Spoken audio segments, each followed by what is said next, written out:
Hello and welcome, team. Here's the video for our reference and guidelines. And what's this bit? Well, we are talking about solenoid valves, and firstly we need to understand that there are two types of solenoid valves, and the first one is a two-way solenoid valve, and we have a three-way solenoid valve. I'll talk about the two-way first. So the two-way solenoid valve is fairly simple. It has really two functions. That either turns the water on or turns the water off, and can be typically found that allows the cold water into the machine, so in, off and on, and then also on your hot water tap, that it will also turn your hot water tap on or off. It is one directional, so the water will only move in one direction, and it will come in and out. So that is what a two-way solenoid is. The three-way solenoid valve is typically found on your group heads, and you can know that this one is slightly different because you can see it has a longer threaded end on it, and this is typically where the expansion valve will sit on. These are normally fixed to somewhere on the group head, either on the top or the side or down below. They do come apart, and there are really, I guess, three main pieces to the solenoid valve. Quite simply, you just need to take the screw off the top, wind it off, and then basically what it will do, it will take off the coil, which is this black bit on the top here, and that's the part that's connected to the electricity.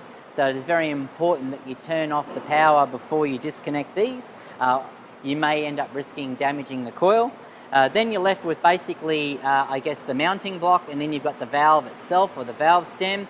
This will come off with a shifter, and then inside it what we have is a little valve itself, a little plunger, and this is loaded on the spring, and this sort of has a valve and a seat on the inside, and this is what comes up and down and allows the water to pass in and out. So this is like similar to what like a little tap is, and this is what basically the coil is doing. It's controlling this electronically via a magnet, open, close, open, close.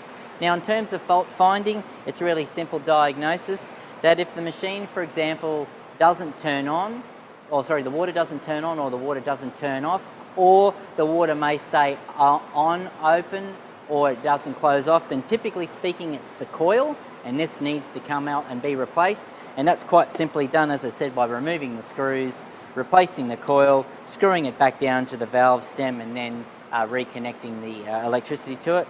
If you're finding, for example, that the water and you're getting a slight little drip or a constant sort of flow, then typically means that you need to get inside and have a look at the plunger inside the valve, and that's this little guy here, and that may be because there's some calcification, so when the valve tries to close back down, it's not getting a proper seal, so it's slightly ajar, so there may be some lime buildup or some calcification that needs to be removed in that. So you either can give that a good clean out, or this will just need to be simply replaced